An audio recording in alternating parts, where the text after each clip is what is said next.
الذين أنعمت عليهم غير المغضوب عليهم ولا الضالين آمين. Selanjutnya, sebelum saya serahkan kepada moderator, sedikit memberi sambutan dan mensosialisasikan terkait dengan program Pre-Open Batch 4 ini. Pre-Open Batch 4 ini merupakan salah satu program yang diselenggarakan oleh komunitas literasi komunitas literasi di rumah saja.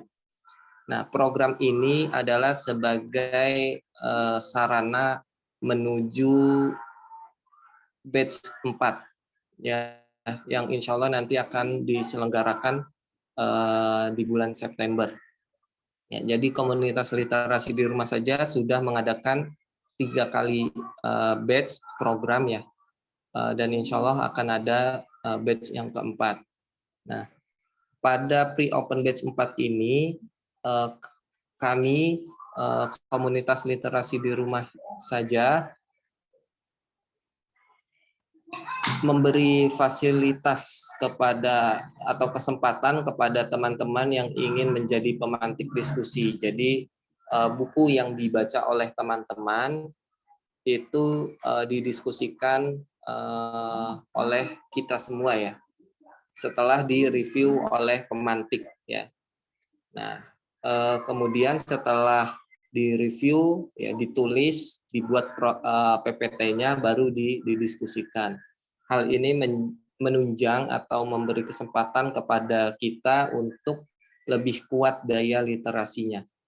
Nah, untuk itulah komunitas literasi di rumah saja hadir. Bagi teman-teman, kami membuka peluang kesempatan untuk bergabung pada nanti program batch yang 4. Ya, jadi saat ini sudah ada beberapa program rutin yang diadakan oleh komunitas literasi di rumah saja, seperti diskusi buku via grup, via chat, kemudian seminar literasi, mengundang tokoh-tokoh penulis buku, ya, tokoh-tokoh literasi dan lain sebagainya. Sama yang terbaru ini adalah diskusi dan review buku yang memberi kesempatan kepada anggotanya. Ya, ini Yusniko Muhammad Sidik ya, merupakan salah satu anggota dari komunitas literasi di rumah saja. Ya. Nah, nanti pun para anggota diberi kesempatan untuk menjadi pengurus ya. Jadi nanti ada pengurusnya juga. Oke, ya, sedikit pengantar dari saya seperti itu. Saya kenalkan moderator kita pada malam hari ini, yaitu Muhammad Iqbal Ardiansah. Beliau salah satu mahasiswa dari Unindra yang akan menjadi moderator pada malam hari ini.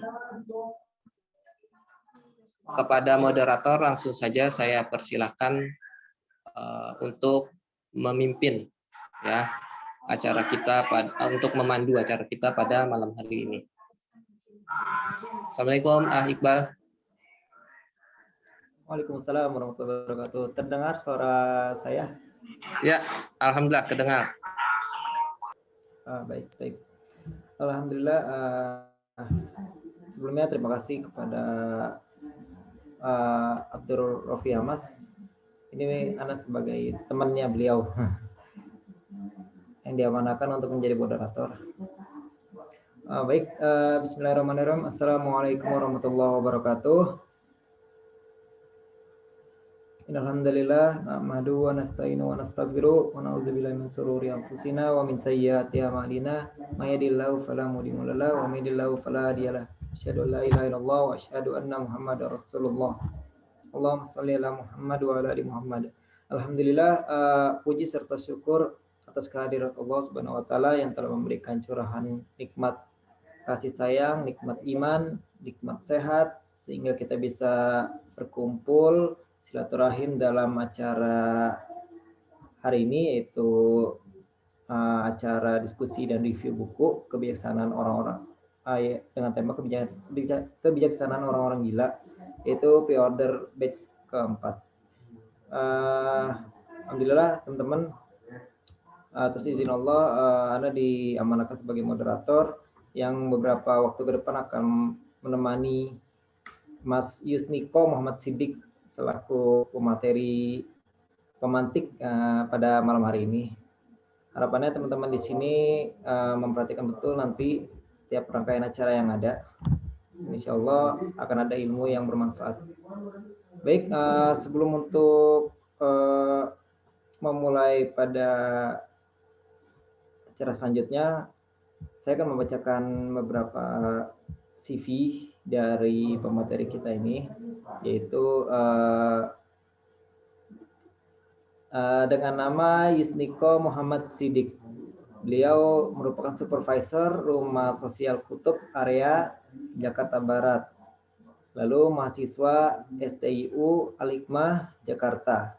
Selain itu beliau juga menjadi aktivis dari kami dan juga menjadi salah satu anggota komunitas literasi di Rumah Aja. Itu CV singkat dari beliau.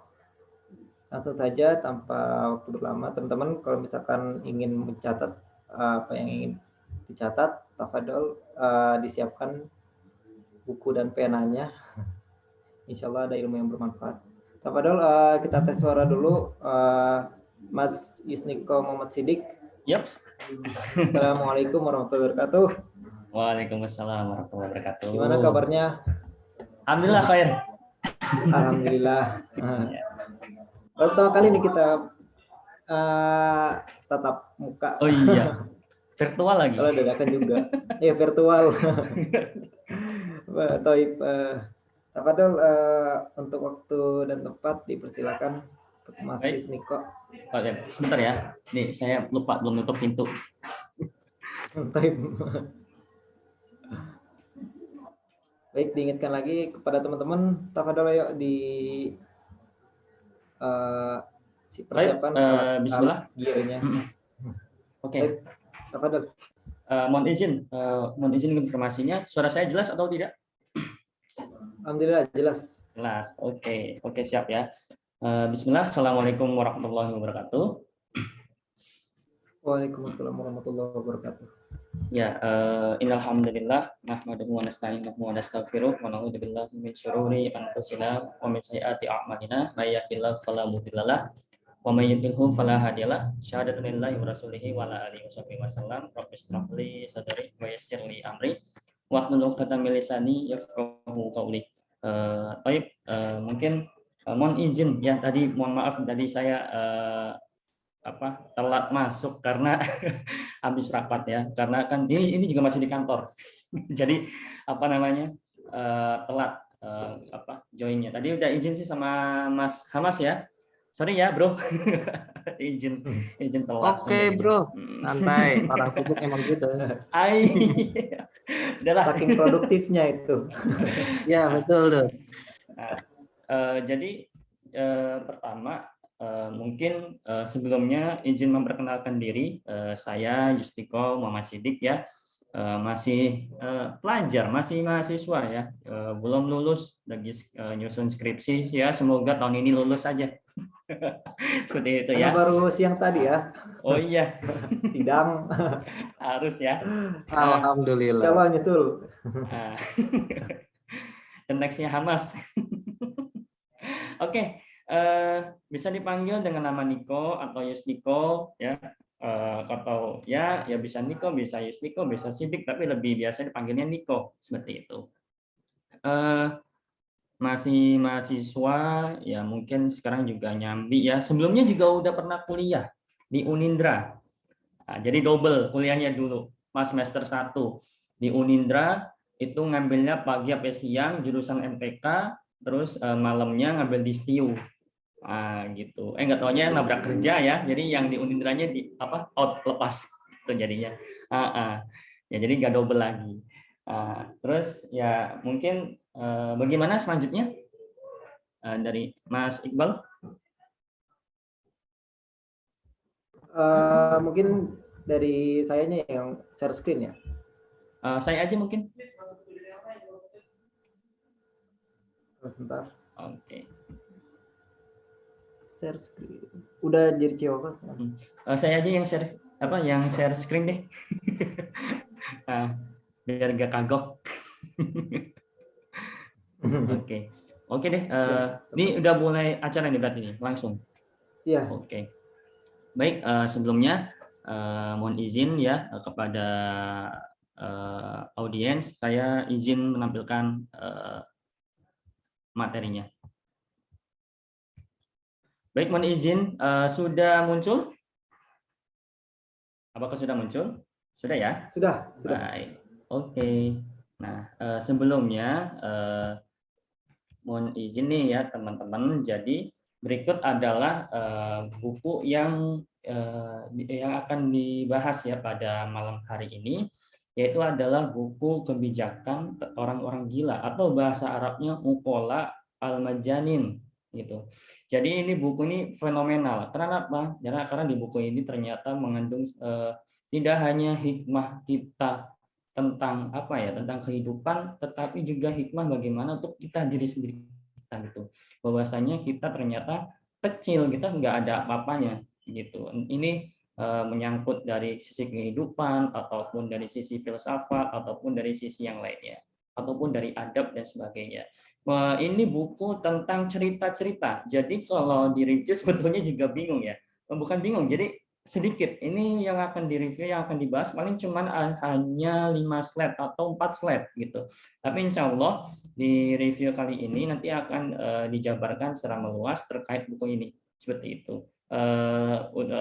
Saran saya kepada teman-teman ketika sudah direview dari saya ya. Jadi harapannya teman-teman bisa beli bukunya. Nah, ini bukunya seperti ini.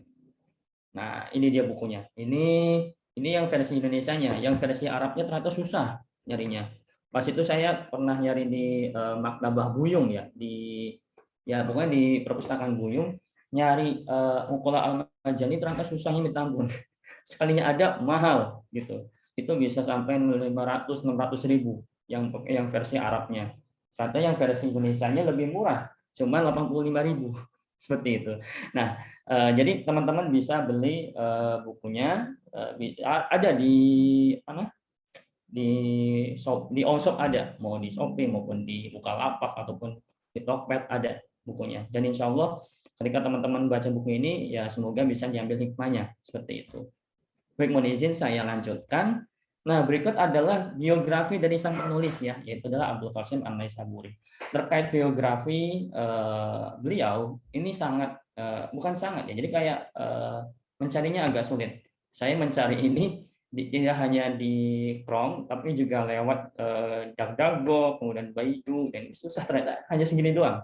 Nah, berikut adalah biografi Abdul Qasim An-Naisaburi, yaitu adalah bernama lengkap Abdul Qasim Al-Hasan bin Muhammad bin Hasan bin Habib An-Naisaburi. Jadi beliau ini aslinya dari Nisapur. Nisapur ini masuk ke daerah Iran. Nah, jadi beliau ini lahir sebelumnya di daerah Persia kuno. Seperti itu. Yang lainnya di Khurasan. Ya, Khurasan itu luas, ya, yaitu masuk di daerah Iran, Irak seperti itu. Nah, kemudian beliau ini termasuk dalam ahli tafsir dan hadis dan sastra Arab dan juga sejarah. Ya, beliau juga adalah salah satu ulama Islam pada abad ke-4 Hijriah, di tahun 400-an. Ya, dan beliau juga wafat di tahun 406 Hijriah atau 1016 Masehi. Jadi buku ini sebelumnya juga sudah diterbitkan dibuat oleh beliau itu 1000 tahun yang lalu. Terkait buku yaitu adalah Uqala Al-Majanin seperti itu. Untuk biografinya memang sangat sulit dicari seperti itu. Jadi kalau teman-teman ingin mencari tentang Abdul Qasim An-Naisaburi mungkin lewat dari buku ini, yaitu adalah buku Kebijaksanaan Orang-orang Gila, karena beliau memang jarang menulis. Nah, tulisannya inilah baru akhirnya ada bahwasanya beliau ini juga adalah salah satu ahli tafsir, ahli hadis, sastra Arab dan juga sejarawan pada abad 4 Hijriah seperti itu. Baik, mohon izin saya lanjutkan. Nah, teman-teman, berikut adalah buku Uqala Al-Majanin ya, yaitu adalah buku kitab Kebijaksanaan Orang-orang Gila. Adalah karya agung. Jadi ini adalah salah satu karya yang memang fenomenal ya, yang dibuat oleh Abdul Qasim An-Naisaburi. karena ini mempunyai nilai sejarah. Jadi yang ada di buku ini adalah kisah-kisah asli, ya, kisah-kisah asli ataupun dari kisah-kisah dari fiktif yang lainnya, tapi mempunyai sanad seperti itu. Nah, kemudian ini ditulis lebih dari 1000 tahun yang lalu. Jadi dari ya kita tahun 2021, ya tahun 1000-an seperti itu ya.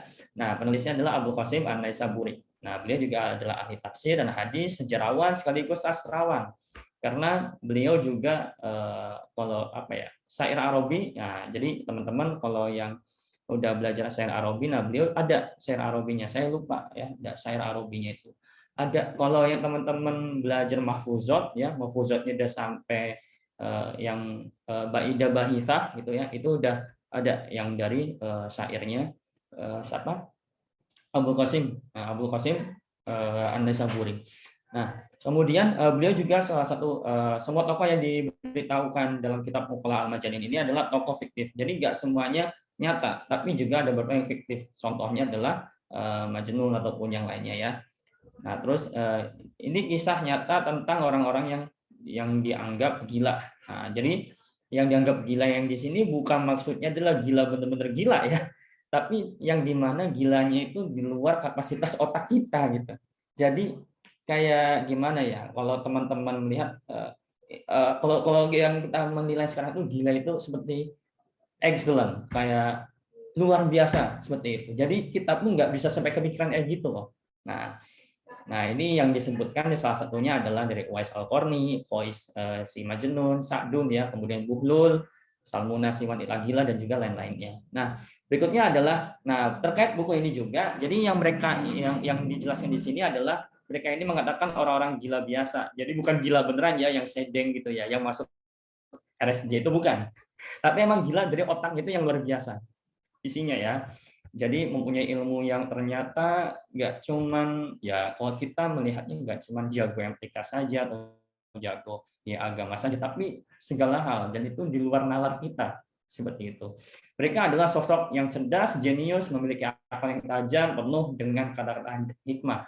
Jadi setiap yang mereka lontarkan itu dari yang kita anggap gila ya, itu ternyata mereka mempunyai sesuatu yang istimewa ya, dan itu ternyata bisa diambil hikmahnya itu dari orang-orang yang memang tidak apa ya, bukan seperti apa, misalnya kayak orang-orang biasa saja yang menerima, maksudnya dengan mengambil hikmah dari orang-orang biasa saja yang bisa menilai itu, tapi justru yang bisa mengambil nilai itu dari orang-orang yang cerdas. Oh, ternyata orang ini maksudnya adalah ini, nah seperti itu, dan bahkan sering dianggap sebagai wali tapi nyeleneh karena nggak sesuai gitu loh.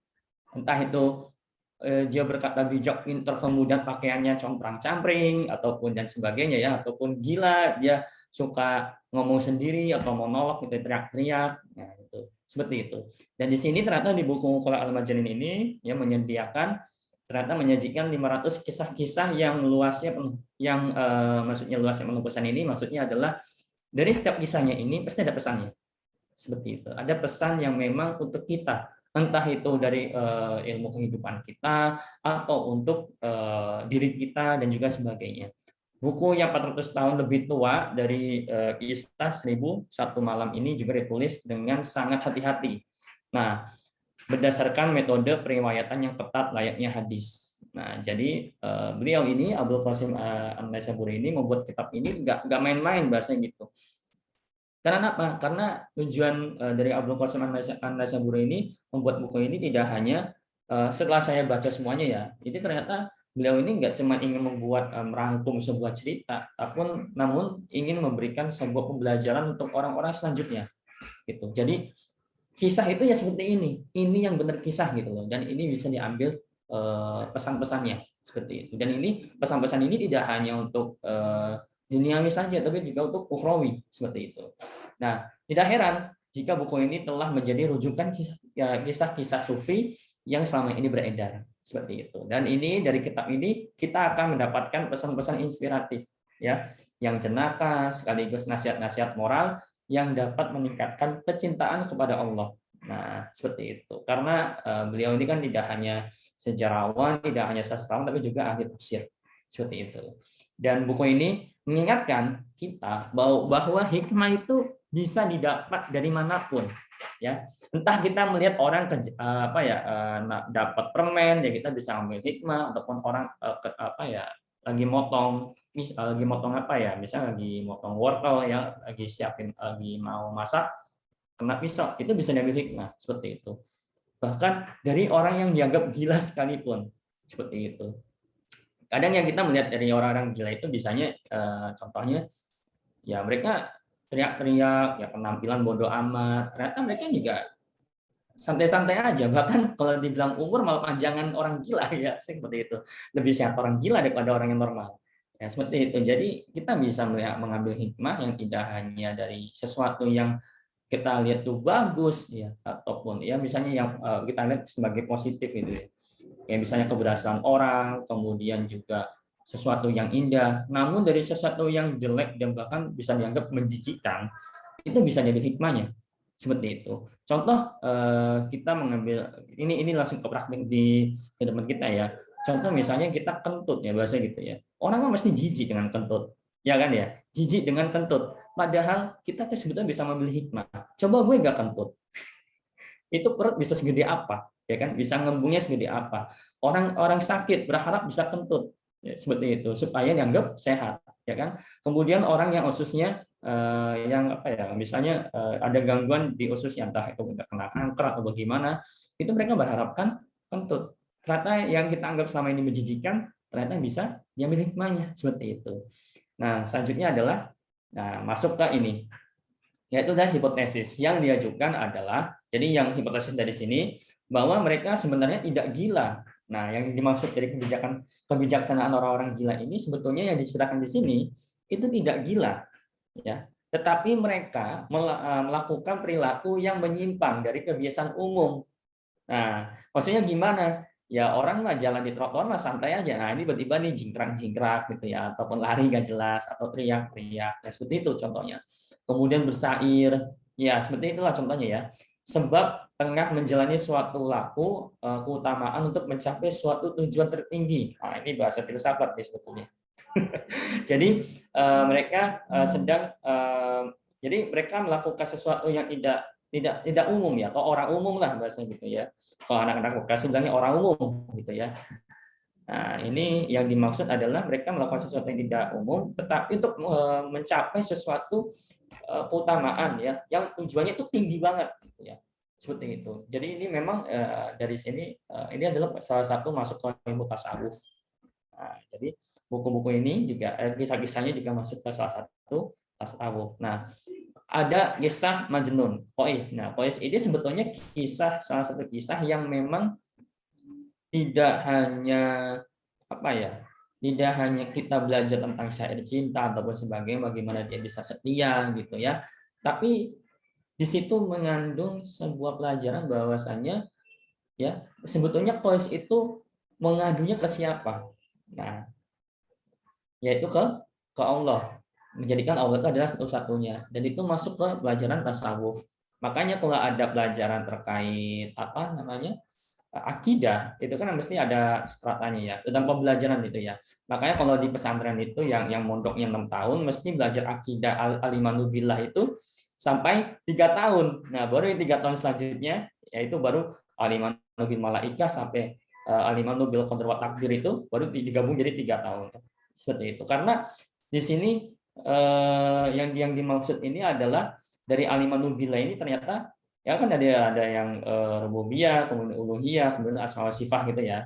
Kemudian nanti akan bagaimana belajar iman, Islam, iman, ihsan, Islam, ihsan. Ihsan ini masuknya ke sini. Nah, bagaimana dia bisa mencapai itu. Nah, itu udah masuk ke dalam ilmu tasawuf. Nah, seperti itu.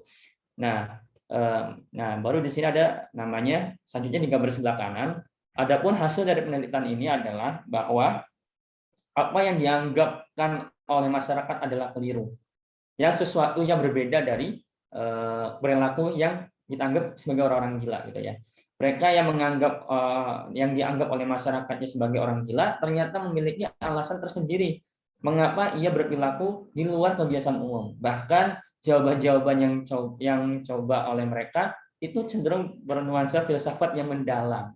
Makanya dari sini sebetulnya kalau kita membaca dengan otak yang, maksudnya dengan membaca dengan apa ya, bahasa kasar otak kita ya, maksudnya otak kita settingan ya, atau mindset kita sebagai pembaca biasa, ya gila nih anak gitu ya, atau ini orang gila bener gitu, maksudnya ini di luar nalar gitu. Tapi kalau kita membaca dengan mindset apa ya, kita bermain dengan kata, kemudian kita juga ngerti gitu ya atau sebagainya, makanya nanti akan menemukan oh ternyata ini masuk ke dalam filsafat, yang masuk ke dalam tasawuf, kemudian ilmu mantik seperti itu. Kemudian ada ini kalau di versi Arabnya di Uqul Janin kudu benar-benar paham tentang balaghah badi itu ya. Jadi memang pemakaian yang di sini yang dimaksud dari cerita ini tidak hanya kisah biasa saja, namun terdapat sebuah makna, dan itu maknanya itu hanya bisa dicerna oleh orang-orang yang memang ngerti gitu, orang yang ngerti dengan apa ya, ilmu kehidupan ataupun dengan pelajaran yang memang mengandung filsafat-filsafat seperti itu. Selanjutnya sudah, terima kasih sudah selesai. Nah, jadi yang dimaksud di sini adalah teman-teman dari sini adalah harapannya saya ya, teman-teman baca cerita ini. Jadi baca buku ini ya. Jadi di sini terdapat cerita-cerita yang memang menarik seperti itu. Kalau di review mungkin kalau yang lain kayak buku apa ya, yang buku benar-benar bacaan itu bukan buku kisah, buku tentang teori-teori, mungkin bisa panjang karena ini buku ada buku cerita-cerita, maka reviewnya pendek seperti itu. Dan memang saya mengajak teman-teman itu untuk membaca ini karena ini bentuknya kisah. Jadi teman-teman bisa mengambil sebuah hikmahnya yang ada di sini. Baik, itu saja dari saya Yustiko, dari Yustiko Muhammad Siddiq. Baik, terima kasih. Selanjutnya saya berikan ke moderator. Baik, Masya Allah ya teman-teman, sudah dipaparkan tadi beberapa slide dari materinya. Langsung menanggapi dari beberapa slide semua di sini, jadi teman-teman bisa nangkepkan ya apa yang udah dipaparkan sebelumnya, bahwasannya orang yang dimaksud gila dalam tema kali ini bukan orang gila pada umumnya, melainkan orang gila yang memiliki pemikiran jauh menuju ke depan itu. Jadi tidak sebatas hanya pemikiran umum saja yang biasa kita pikirkan gitu, melainkan pemikiran yang di sini yang dimaksud yaitu memiliki manajemen yang baik untuk kedepannya gitu. Dan tidak hanya itu, pasti di dalamnya terdapat hikmah yang begitu dalam gitu. Oke, tapi itu mungkin kesimpulannya dari Ana menanggapinya. Selanjutnya itu tanya jawab. Barangkali teman-teman di sini ada yang ingin bertanya, silahkan open mic dari sekarang. Boleh mau nanya nih. Oke, siapa itu? Boleh. Tertarik sebenarnya tadi dari buku ini. Nah, mau nanya, buku ini tebalnya itu berapa halaman ya? Terus dari dari diksi ya, penggunaan katanya itu apakah renyah seperti novel atau bentuknya kutipan-kutipan atau seperti apa nih dari penggunaan katanya? Siap. Dan mungkin satu lagi, apakah ada mungkin di dalam buku ini tuh apa sih sandaran, misalkan hadis, dalil atau gimana? Atau enggak? Baik. Oke, terima kasih kepada gimana? Langsung jawab atau gimana? Mau dikumpulin dulu atau langsung jawab? Langsung jawab aja biar nggak ingat, biar saya tetap ingat. Kebiasaan kalau ngadepin mak sosialisasi gini, kalau dikumpulin ribet. Aduh. Baik, terima kasih kepada Mas Hamas ya terkait tadi pertanyaannya. Ini sebenarnya saya ngomong gini agak terlalu resmi apa enggak? Biasa aja kan? Nggak, saya bercanda gini. Biasa aja kan ya? Biasa. Biasanya ya. Atau yang Oke. Jadi nggak terlalu emang kebiasaan ya. Jadi mohon maaf nih kalau yang anggapnya ini kayak resmi banget bahasa saya ya kayak gini masih kebawa kalau rapat-rapat sama ibu-ibu kelurahan, ibu kecamatan kayak gini. Apa itu wali kota, ya, maklum ya. Oke, baik.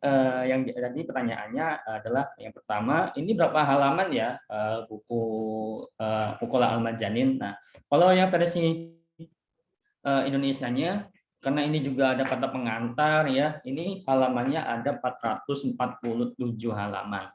Nah, itu udah termasuk ada beberapa sandaran hadis. Nah, jadi di sini ada daftar pusaka, ada referensi ya di belakang itu.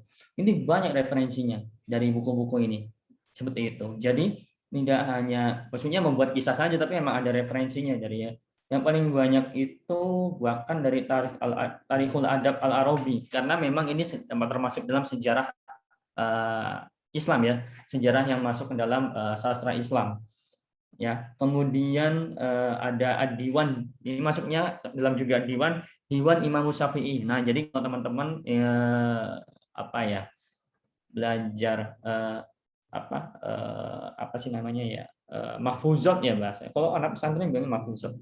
Oh, Adabul Arabi ya, Adabul Arabi nanti kita nanti juga ada namanya salah satu bukunya yaitu adalah buku Ad-Diwan Al-Imam Syafi'i. Nah, itu juga ada ya.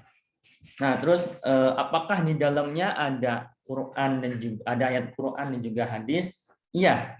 Jadi saya nggak berani nih naruh buku ini di apa ya? Nggak berani naruh ini asal di. Misalnya kalau kita naruh buku pelajaran MTK ya, buang apa bukan buang ya, taruh aja geplak gitu ya.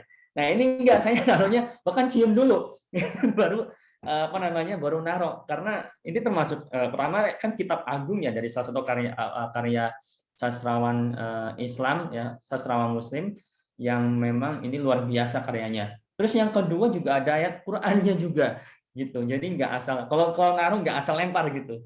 Ini juga banyak apa namanya ayat Qur'annya. Terus juga yang ada di buku ini bentuknya kayak gimana? Alur tulisannya ya, apa sih namanya?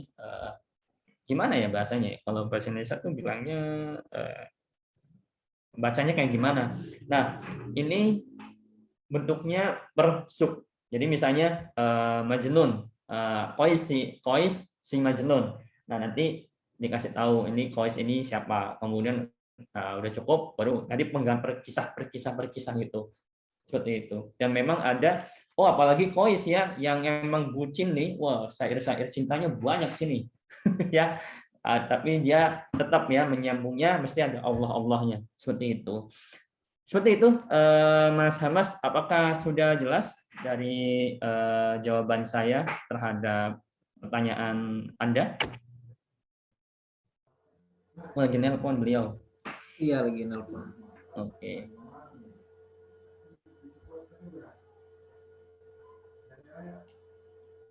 Baik, itu masih nelpon. Oh iya, masih nelpon. Baik, sembari nunggu Mas Hamas, mungkin barangkali di sini teman-teman ada yang ingin bertanya kembali. Tadi Mbak Jamiah nyalain mikrofon ya? Iya, Jamiah tadi nyalain mikrofon. Kepencet deh kayaknya, tapi mau nanya sih. Sekalian aja dah. Itu sekalian. Sekalian. Iya. Ini nyalain video nggak apa-apa atau nggak boleh? Gimana moderator? Nah, saya nggak maksa lah, jadi moderator lah. Ini putusannya. Saya juga nggak maksa sih, soalnya saya sih kurang. Aja kali ya. Aduh. Kurang paham untuk peraturannya di sini. Gak stabil sumpah. Yaudah, nggak usah. Kayaknya jaringan saya nggak stabil nih. Maaf ya. Nggak apa-apa. Ya. Ya lah, masih makin nama sosial itu. Ya. Mas Yusniko ini teman saya nulis puisi, jadi kayaknya baru pertama kali diskusi ngebahasnya bukan puisi gitu. Aduh. Nah, jadi sebenarnya meskipun saya belum baca, saya juga baru pertama kali tahu ada buku itu gitu. Tapi menarik karena kalau di mindset kita orang-orang gila, tadi bilangnya Bang Niko gitu ya, orang-orang yang berpikirnya di luar kapasitas pemikiran manusia biasa gitu. Berarti orang-orang yang jenius artinya kan orang-orang gila yang dimaksud gitu. Nah, yang ingin saya tanya, kok jadi saya jadi lupa ya tadi mau nanya apa ya, gara-gara jaringan nih. Yang pertama, ada dua sih. Yang pertama mungkin menurut Bang Niko, kisah yang paling berkesan atau menarik itu dalam buku itu kisah apa sih gitu, atau kisahnya siapa gitu. Dan juga tadi saya mendengar gitu ya sekilas terkait dengan biografi dari penulisnya. Itu kan sastrawan Muslim dan sebagainya. Nah, kemudian apakah di buku yang sedang direview ini berisikan hanya kisah-kisah orang-orang gila yang kalau kita bilang dia Muslim gitu, atau mungkin ada orang-orang di luar Muslim mungkin yang juga dikisahkan di situ gitu. Kan banyak ya kita tahu gitu, ada filosof yang juga gila gitu ya, pikir kan. Saya jadi teringat yang mencetuskan teori heliosentris gitu ya, yang mengatakan bahwa sebenarnya bumi lah yang kemudian mengelilingi matahari, bukan matahari yang mengelilingi bumi. Itu kan juga salah satu kisah yang booming gitu ya, yang orang-orang menganggapnya orang gila nih gitu kan, kalau menurut gereja pada waktu itu. Padahal sebenarnya teori yang dikemukakan itu benar gitu pada akhirnya. Nah, itu kan dari kisah non-muslim gitu. Nah, apakah memang kisahnya hanya merujuk pada orang-orang jenius muslim atau ada yang di luar itu? Nah, itu aja sih mungkin. Terima kasih. Baik, terima kasih kepada Bu Jam. Bu lagi. Astagfirullahaladzim. Sorry. Kebawa kebiasaan. Sorry. Kepada Mbak Jamiah terkait tadi yang pertama Mohon maaf kalau diulangi dong. Tadi yang pertama nanya apa? Aduh, panjangan tadi. Yang pertama kisah yang paling menarik menurut Mas Niko. Kemudian yang kedua? Yang kedua, ceritanya itu hanya berputar jenius muslim saja atau ada yang non muslim gitu. Oke. Baik, mohon izin saya jawab Mbak Jamiah. Jadi terkait yang kisah saya suka di sini, yang paling disukain semuanya sih. Karena semua yang mengandung hikmah ya. Jadi susah juga kalau dibilang ini yang paling disukain apa? Ya semuanya suka, yang maksudnya cerita dari sini suka gitu. Tapi oke deh, mungkin ini ya ada dua. Mungkin ada dua yang bikin yang membuat saya akhirnya berpikir iya ya, pokoknya emang Allah tuh segalanya sih. Kita mau ngapain lagi sebetulnya gitu. Yang pertama Uwais Al-Qarni, yang kedua Qais si Majnun. Ini udah jelas banget. Kemudian juga sudah ada satu lagi yaitu Buhlul. Nah, jadi ada Buhlul. Nah, ini gak usah diceritain semuanya ya, karena panjang juga ceritanya. Ini apalagi Uwais Al-Qarni sama siapa? Qais ya. Qais ini emang ceritanya kan sudah legendaris banget ya. Jadi memang mereka tuh sampai berapa halaman sampai 30 apa berapa, karena banyak banget ya, dari syair-syairnya, kemudian dari hikmah-hikmah yang bisa diambil seperti itu. Itu sih ada 3 cerita yang memang saya suka dari salah satu yang ada di sini. Kemudian karena di sini katanya kan beliau ini Abu Qasim An-Naisaburi ini kan termasuk sastrawan Muslim. Nah, apakah yang dimaksud apakah yang ada di sini, yang di buku ini ceritanya adalah orang Islam semua atau ada yang memang non-Islam gitu ya? Jawabannya ya Islam semua, seperti itu. Jadi yang saya baca memang sini ceritanya dari orang-orang Islam. Karena yang di sini kan, jadi yang sebelumnya mohon izin saya mungkin saya tampilkan kembali slide-nya. Nah, di mana ya? Jadi nggak salah di sini. Bentar. Bentar.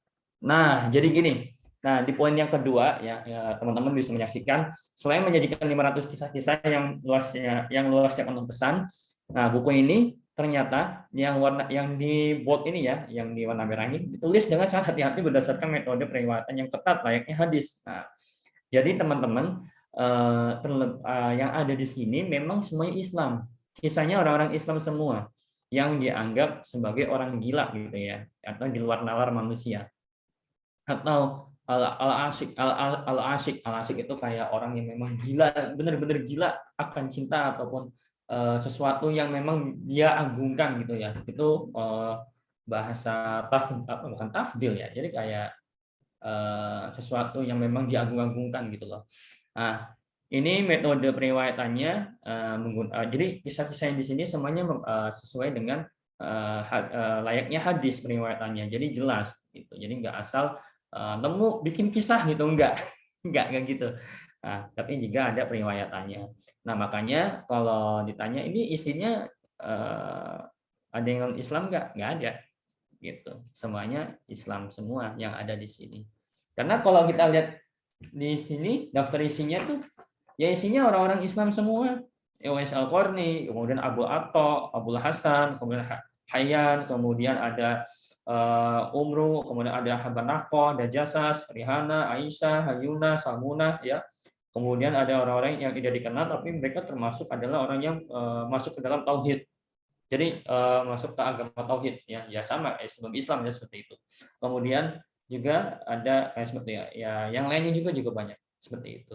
Jadi semuanya masuk dalam kategori Muslim yang diceritakan. Baik, tadi ada jawabannya. Apakah sudah jelas, Mbak Jamiah? Mohon izin. Mohon maaf, Mbak. Boleh nyalain mikrofonnya. Nah, Iya. Oke. Jelas. Lagi boleh nggak? Boleh. Tanya moderator. Aduh. Oh ya, moderator. Maaf ya moderator. Boleh. Iya, nggak apa-apa. Saya izin. Boleh. Mohon maaf. Oke. Iya, Muslim semua. Kemudian Mas Diko bacanya yang Arabnya atau yang terjemahannya? Dan kemudian apa menurut Mas Diko kekurangan dari buku ini sih gitu? Tadi kan udah nyeritain semua. Tadi kan udah nyeritain semua bagus-bagusnya nih. Kalau menurut Mas Diko apa sih kurangnya gitu? Terus bacanya yang Arab atau yang terjemahannya? Oke. Baik. Sudah? Oke. Baik, mohon izin saya jawab ya, Mbak. Yang dibaca yang mana nih? Yang Indo atau yang Arab? Alhamdulillah dua-duanya udah. Ya, tapi kalau nyari yang Arab pas itu saya baca itu pas masih mondok. Jadi ada di perpustakaan pondok itu ada bukunya, tapi yang versi Arab itu. Jadi pas lagi kalau yang versi Arab mungkin teman-teman kudu bukan ini sih. Jadi kayak lebih bahasanya itu lebih ke sastra. Jadi pemakaian yang memang harus difahami tidak hanya dari nahwu shorof aja, tapi benar-benar dari ilmu balaghahnya, badinya, kemudian ilmu mantiknya, ya, kemudian ya sebagainya dari sastra Arab. Karena penggunaan bahasanya itu ternyata nggak cuman ya asal aja. Contoh kayak yang ada di buku ini pemakaiannya nggak ada yang pakai nazoro. Jarang banget nemu dapat kata nazoro. Kalau nazoro kan melihat ya, bahasa Arab Indonesia adalah melihat. Tapi lebih seringnya basoro gitu. Jadi itu benar-benar bahasa Arab yang memang sastra ya, gitu ya. Jadi basoro itu udah bukan melihat, bukan dari sekilas aja. Kalau nazoro karena anzur itu saya melihat gitu ya. Ya udah lihat aja. Tapi kalau udah pakai basoro itu udah maksudnya ya saya melihat tapi lebih mendetail bahasanya gitu. Kayak aku melihat tapi melihatnya ya dari atas sampai bawah seperti itu. Jadi penggunaannya udah kayak gitu dan jarang menggunakan bahasa biasa kalau yang bahasa yang versi Arabnya. Tapi kalau yang Indonesia ini baru nemunya pas udah lulus mondok. Baru tahu ada ternyata terjemahannya. Mungkin dari tadi kan yang ditanya Mbak Jamiah, kalau kekurangan dari sini apa? Yaitu kekurangannya mungkin dari buku bahasa, mungkin dari yang pertama dari buku bahasa Arabnya ya, dari versi Arabnya susah nyarinya. Ini susah banget nyari bukunya versi Arabnya, susah banget. sekalinya ada mahal. Waduh, kacau ya. Jadi sekalinya ada pun mahal. Pernah pas tuh ya tadi ya yang pada saya bilang pada awal-awal, ternyata bisa harganya itu bisa sampai 500-600 ribu. Ya hampir persis ya kayak bukunya yang apa ya, yang punya Moh Nasir, lupa namanya itu buku apa. Ya pokoknya itulah saya lupa itu. Nah, itu bahkan ada yang menjual yang Arabnya itu sampai satu buku yang modelnya segini itu sampai 2 juta yang versi Arabnya, karena memang pertama karya agung ya, memang ini luar biasa. Yang kedua adalah langka.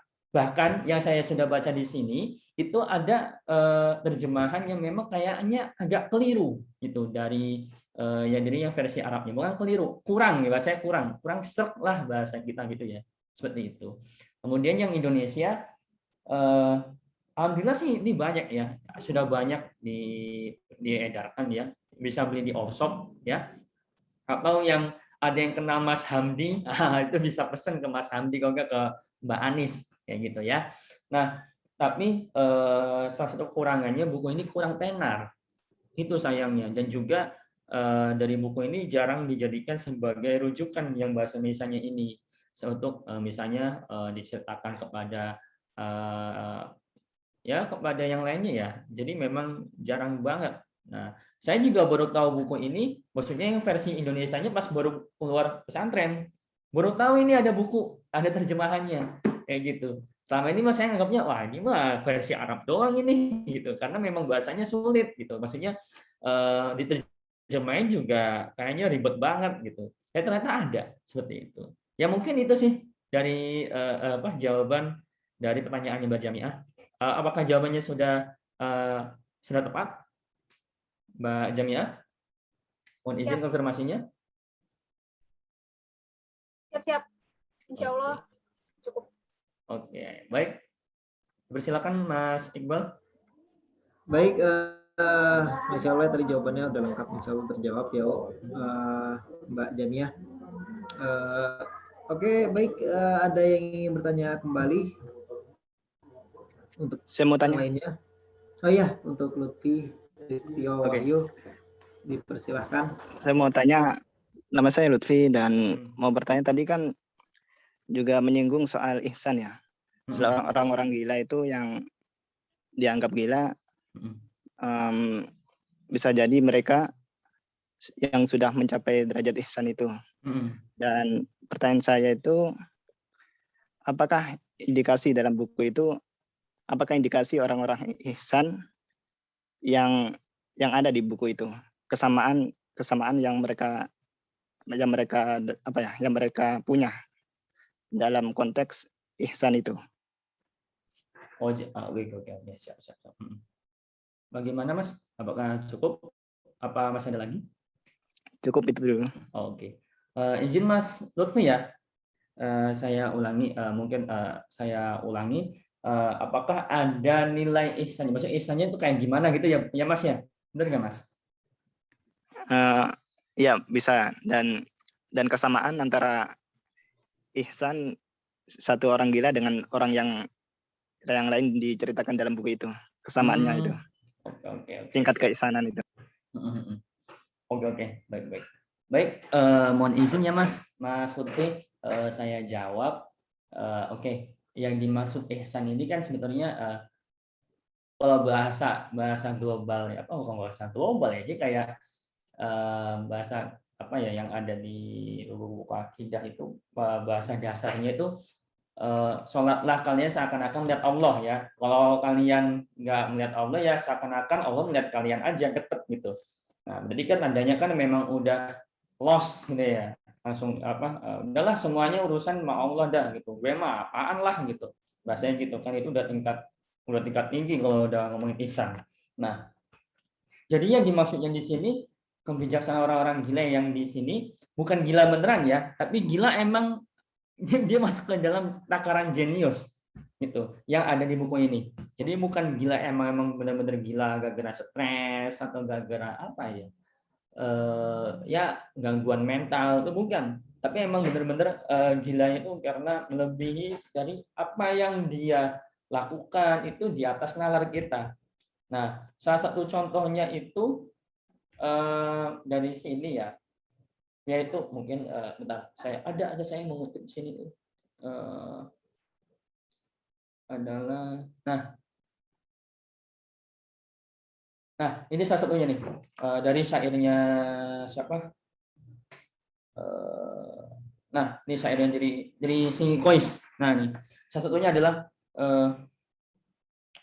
aku berdoa pada Tuhannya manusia 20 kali haji, siang malam dalam keramaian atau saat sendirian, agar Laila mendapatkan cobaan seperti yang kurasa, sehingga dia tahu keadaanku dan tersentuh dengan yang kualami. Tapi Allah tidak mengabulkan doaku dan tidak membangunkan hatiku. Justru kian bertambah hingga aku terjaga sendiri. Wahai Tuhan, buatlah ia mencintaiku dan menyembuhkan aku dengannya, dan istirahatkanlah aku dari sesuatu yang mengeraskan hatiku. Yang dimaksud di sini kan berarti yang dimaksud dari sini adalah dia tuh sudah menyerahkan semuanya pada Allah. Jadi ihsan itu emang udah lost gitu. Kalau yang saya pelajari itu emang ihsan, kalau udah ngomongin ihsan itu semuanya udah lost, semuanya semua ke tahap itu adalah semua masalah, semua kehidupan yang ada sama dia udahlah lost aja ke Allah gitu. Itu makanya ada masuk ke dalam apa ya, orang-orang sufi itu memang rata-rata mainnya udah di ihsan, karena semuanya udah di lost aja, dah bodo amat lah kalau urusan dunia mah, semua udah diserahin aja sama Allah, bahasanya gitu, bahasa kasarnya seperti itu Mas. Jadi memang di sini isinya memang ada beberapa yang masuk ke dalam kategori diambil pesannya adalah dari hikmah ihsan seperti itu. Ya satunya dari Uwais Al-Qarni ini seperti itu. Apakah jawabannya sudah terjawab? Pertanyaannya sudah terjawab Mas? Mohon izin konfirmasinya. Untuk keterkaitan antara maksud saya untuk keterkaitan yang dianggap ihsan ini ya. Yang seperti tadi kan bisa jadi karena saking bucinnya terus menyerahkan urusan bucinnya ke Allah begitu. Iya. Dan apakah ada kesamaan gila antara orang yang di buku itu? Gimana ya? Kesamaan kelakuan gitu maksudnya. Oke, baik. Oke, mohon izin saya lanjutkan ya Mas. Jadi yang di sini keterkaitannya adalah ini salah satunya karena saking cintanya ya, kalau di Kois ini saking cintanya dia sama Laila. Nah akhirnya si Kois ini akhirnya ya sudah menyerahkan semuanya ke Allah. Lost bahasanya gitu. Lost lah ke Allah dah gitu. Dah itu mah urusannya nanti masalah Laila. Berarti aku cinta sama Laila, tapi aku mencintaimu lebih daripada Laila.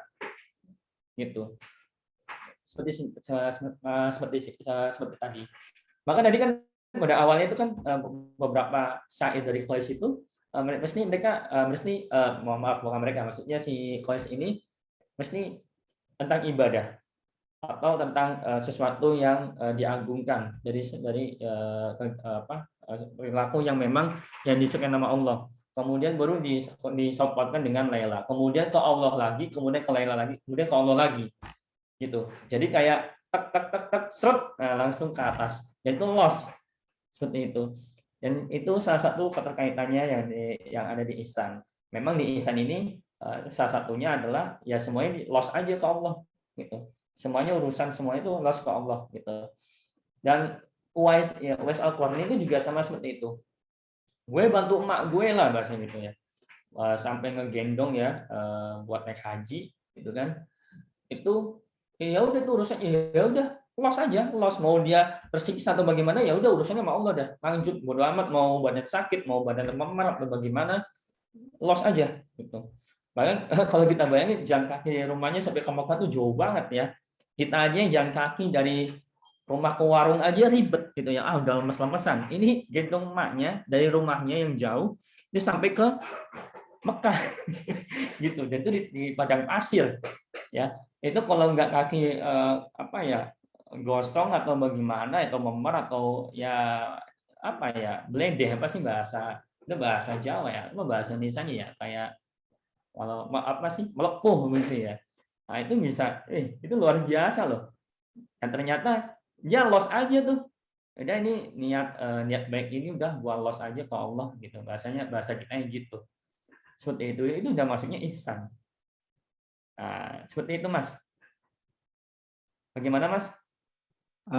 Jadi yang saya dapati dari paparannya tadi berarti bisa dibilang orang yang dianggap gila dalam buku itu memiliki kebesaran hati yang nggak orang-orang awam punya begitu. Dan juga mengingatkan saya pada hadis Nabi yang bilang pada sahabatnya, jikalau kalian tahu apa yang saya rasakan, pasti kalian lebih banyak menangis daripada tertawa. Dan itu di situ juga membuat saya berpikir dalam itu. Kok bisa, bagaimana bisa Nabi berkata seperti itu. Itu sih. Jadi saya lebih harus baca bukunya sepertinya. Iya. Bener Mas, tadi yang disampaikan sama Mas Lutfi, bener.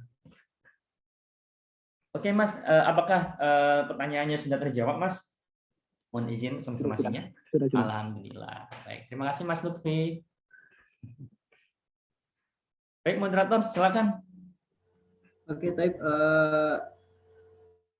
Mohon izin untuk panitia. Ini waktunya sampai kapan ya rundownnya?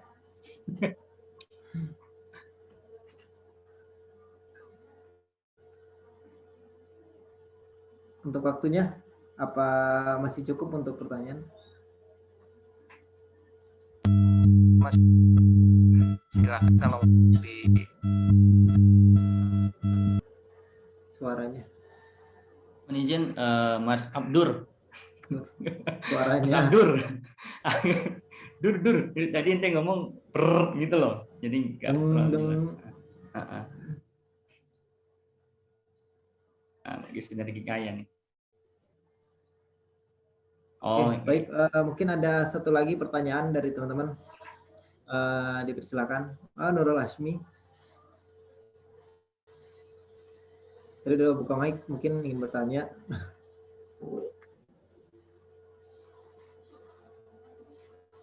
Ada yang ingin bertanya? Saya mau bertanya lagi. Oh, mau bertanya lagi. Baik. Soal pemantiknya nih, nggak apa-apa? Boleh. Iya, tafadhol. Ya, itu mondoknya berapa lama ya bisa baca itu kitabnya? Karena saya yang kuliah sendiri yang jurusan bahasa dan sastra Arab lebih banyak lebih jago dalam ngobrol daripada baca kitab. Oke, siap. Oh, berarti berapa lama yang ngabisin baca buku yang ini ya? Iya, bisa dibilang. Oke, baik. Toyib. Khususnya yang bahasa Arab. Filologi Arabia. Wah, filologi Arabia kan mudah. Aduh. Kam yauman, ana maruf. Jadi gini, kalau itu kira-kira berapa lama ya? Karena agak ribet bacanya. Pas zaman mondok, aktivitas nggak kayak sekarang lah. 3 hari kelar. Pas itu bacanya ya pas misalnya istirahat sekolah dibaca, kemudian ya baca iseng gitu tapi kelar 3 hari gitu. Kalau yang Indonesianya malah 5 jam kelar. Yang Indonesia karena gampang begini gitu. Jadi gitu. Karena kalau yang Arab kan itu pakai sastra itu, pakai bahasa sastra, jadi mungkin masih apa maknanya begini ya? Oh bukan, ternyata maknanya begitu. Jadi ada yang berbeda. Seperti itu Mas Taufik. Baik, terjawab Mas Lutfi. Apakah terjawab Mas? Mohon izin informasinya. Oke, siap. Sudah. Oke, terjawab. Izin Mas. Baik, izin Mas Lutfi kuliah di UIN atau gimana Mas? Bukan, saya swasta di UAD. UAD. Ahmad Dahlan Jogja. Benar ya? Kan lagi pandemi kan ini.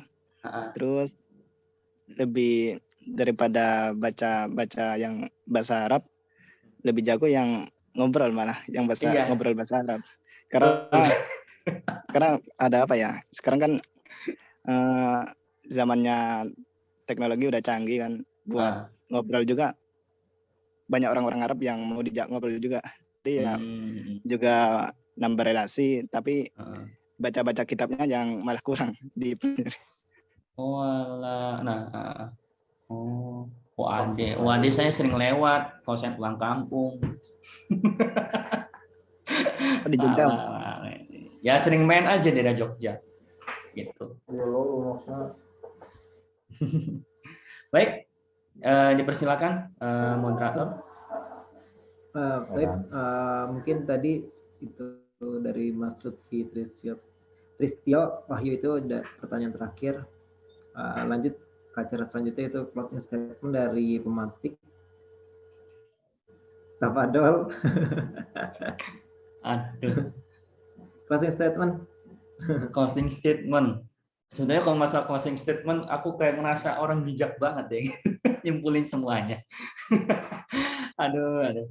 Oke, Bismillah ya. Bismillahirrahmanirrahim terkait closing statement. Di sini mungkin kita begini sih. Bagaimana? Mungkin yang pertama adalah ketika kita hidup di dunia ya, bahasa itu.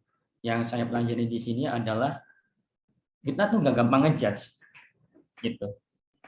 Jadi kita tuh nggak gampang ngejudge. Ngerti ya kalau ngejudge itu maksudnya kita nggak asal nuduh gitu loh. Kita nggak asal ngambil keputusan gitu. Tapi kita bagaimana agar yang kita hadapi itu kita juga mempunyai dari beberapa sisi gitu. Ternyata sisi orang yang biasa tuh begini. Ternyata dari sisi yang orangnya ternyata lebih cerdas itu beda hasilnya gitu ya. Nah, seperti itu. Apalagi kita menyimpulkan tentang kehidupan. Wah, itu udah rumit banget kalau kita hanya memandang satu sudut sisi doang gitu. Jadi memang kita harus bijak dalam apa ya, memutuskan sesuatu sih bahasanya gitu. Terus yang kedua itu adalah sebetulnya hikmah itu nggak selalu dari awesome atau sesuatu yang luar biasa gitu ya. Tapi dari sesuatu yang jelek pun bisa diambil hikmahnya. Ya salah satunya adalah ya kita apa ya? Ya salah satunya kentut lah bahasanya, bahasa kasar kentut. Nah, kita mah seneng gitu. Bisa kita kentut karena kita sehat. Coba yang sakit, harapin banget tuh kentut gitu kan. Coba di rumah sakit emang ada yang kentut, orang sakit nggak ada. Nggak ada sama sekali. Seperti itu salah satu contohnya. Kita jadi gampang ya bersyukur itu maksudnya apa ya, ngambil hikmah itu juga nggak selalu dari yang baik aja tapi dari yang buruk pun bisa. Peribahasa Arab itu ada yaitu khuzil hikmah walau karena min duburi dajjaj gitu ya, walau karena min duburi dajjaj. Jadi ambillah hikmah walaupun dari pantat ayam, seperti itu salah satunya. Nah, jadi yang dimaksud ya kan ayam itu kan enak ya, sampai ke pantatnya pun juga masih enak rasanya kan, kalau dimasak diolah yang baik gitu kan. Ya ataupun kita kalau beli fried chicken ya, yaitu paha atas itu kan masuknya ke duburi dajjaj ya atau apa namanya pantat ayam, itu emang enak gitu kan rasanya, seperti itu. Jadi sesuatu yang ternyata menjijikan ternyata bisa menghasilkan sesuatu yang baik gitu. Jadi kita di sini bertujuannya adalah ya nggak selalu ngambil hikmah itu dari yang baik ataupun yang ya ternyata yang buruk pun bisa gitu. Terus yang ketiga, ini mungkin yang terakhir ya, bagaimana kita bisa melatih kebijakan kita. Walaupun misalnya umur kita masih muda ya, misalnya ya rentang umur 20-an ya, 20, kemudian ya sampai umur 25 lah atau lebih, itu sebisa mungkin di umur-umur sekarang itu kita bisa bijak, belajar supaya kita bisa bijaksana. Kenapa? Karena nanti di kehidupan yang akan mendatang ya, misalnya teman-teman mungkin yang nanti yang sudah menikah ataupun yang belum menikah, itu harus belajar yang namanya kebijaksanaan, seperti itu. Karena kalau nggak bijak, nanti salah mengambil keputusan kah, atau nanti salah ambil jalan kah, ataupun nanti bisa gampang emosian kah, ataupun dan juga sebagainya. Seperti itu. Jadi kedepannya teman-teman ya walaupun umur masih muda, Tapi kalau berpikirnya sudah dewasa jauh lebih pada umurnya, itu justru lebih baik daripada umurnya udah segini tapi pemikirannya atau kebijaksanaannya ya Allah nol gitu ya. Jangan sampai seperti itu. Itu saja sih closing statement dari saya. Cukup Mas Iqbal. Baik. Sebelumnya syukran jazakallah khair untuk sebentar. Oke, sebelumnya syukran jazakallah khair untuk Mas Yusniko Muhammad Siddiq yang telah menjadi pematik pada malam hari ini. Semoga apa yang telah disampaikan menjadi ilmu tambahan buat kita semuanya dan dapat diambil hikmahnya. Baik, Anda dapat amanah lagi dari Mas Amas untuk menggantikan closing statement karena beliau ada telepon, tidak ada yang menggantikan. Sebelumnya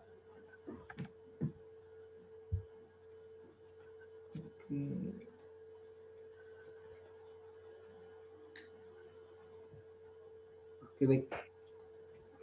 Alhamdulillah telah terlaksana rangkaian acara yang ada pada malam hari ini.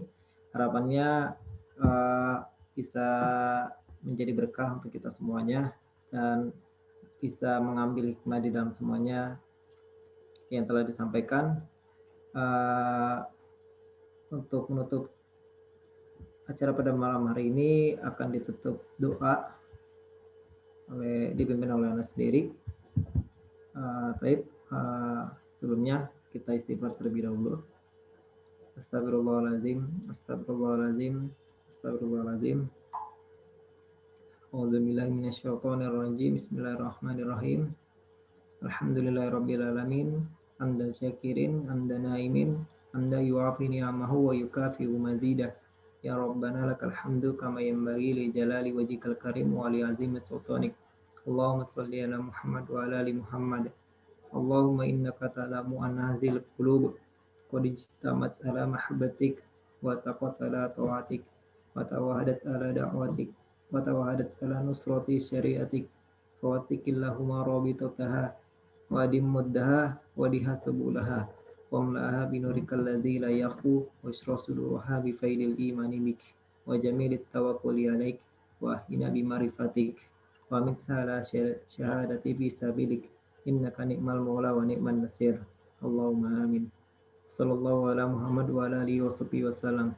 Subhana rabbika rabbil izzati amma yasifun wa salamun alal mursalin walhamdulillahi rabbil alamin.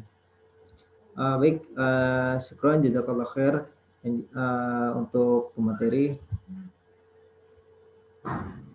Baik, jazakumullah khairan katsiran untuk teman-teman yang sudah hadir pada rangkaian acara pada malam hari ini. Semoga dapat bermanfaat untuk kita semuanya. Akhirul kalam, Ana Ana moderator, saya moderator Muhammad Iqbal Ardiansyah undur pamit. Afwan minkum. Assalamualaikum warahmatullahi wabarakatuh. Waalaikumsalam warahmatullahi wabarakatuh. Barakallah, Mas. Barakallah. Good job. Unindra, Ya. Jurusan apa nih Unindra?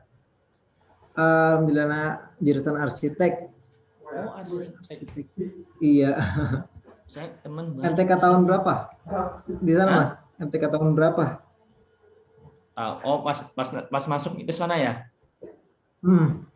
Tahun 2017. Wah, bareng berarti. Iya, tahun 2017. Tapi nggak nyampe 1 semester full. Oh. MTK. Banyak peminat tadi. Berarti di arsitek, berarti di gedung A ya? Iya, gedung A di Ranco. Berarti udah wisuda tahun ini? Bukan, maksudnya udah sidang tahun ini. Insyaallah sidang. Sidang belum, masih nyusun. Oh, nyusun. Soalnya Arab apa? Skripsinya pakai bahasa Arab. Wah, Masya Allah. Kadur. Kacau. Aduh. Ya, jadi Keren. ditranslate dulu. Udah bikin Indonesianya, tapi translate-nya itu yang ribet. Iya benar. Itu sih. Keren. Berarti sekarang skripsian? Apa udah?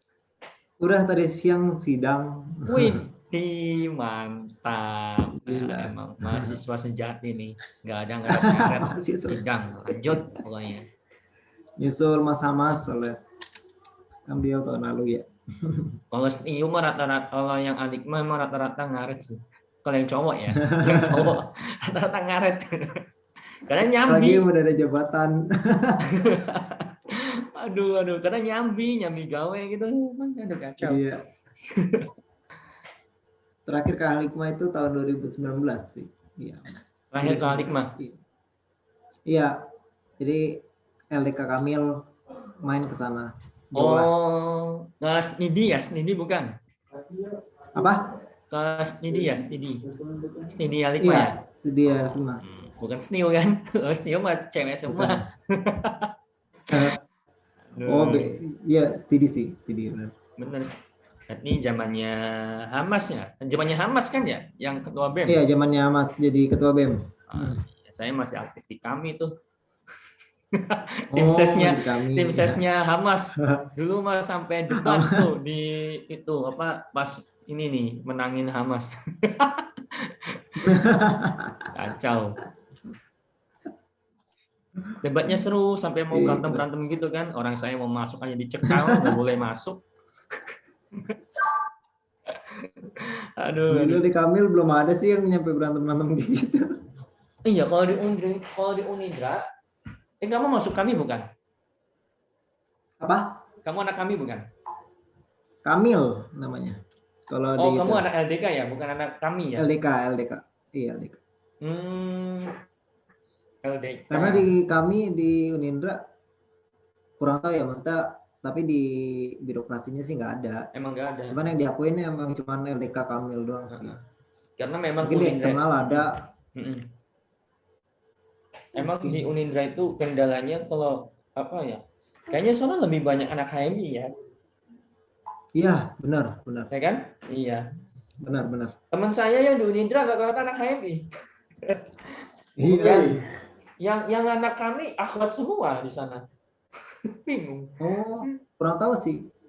Kalau masalah itu soalnya nggak pernah denger info ada anak kami di Unindra. Paling ya AMI.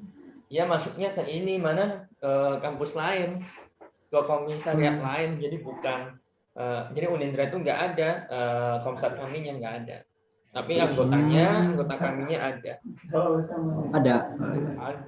Tapi memang sih kalau Unindra itu emang bagus, keren LDK-nya. Alhamdulillah. Walaupun kampusnya kepecah gitu ya. Kampus A, kampus B. Beda gedung. Awalnya emang di A. Kalau saya mah dulu di kampus B-nya. Di kampus B. Di gedung. Tempat jualan di situ, jualan keliling. Kalau emang saya dapatnya gitu. Mau makanan yang gopean ada, mau yang sekali jajan 200.000 ada. Gila emang semua. Budget mahasiswa semua. Kacau. Mahasiswa yang tergantung ya, yang miskin, yang kaya ada. banyak kalangan. Di Solo ada yang enak itu di dekat bengkel Dinasti Motor, apa namanya? Kayak bakso yang dekat tikungan sebelum ke kampus B. Itu ada di situ, ada bakso enak banget. Tapi harganya itu emang melangit. 20.000 seporsi. Mantap. Wah, isi apa aja itu? Makanya bakso cuma isi 5. Ini tambah. Mungkin ini itu ya pengurusnya kali ya. Pamit aja, izin pamit mungkin ya. Izin pamit deh. Ini juga mau ada agenda lain ini saya. Iya, mungkin ada agenda lain lagi.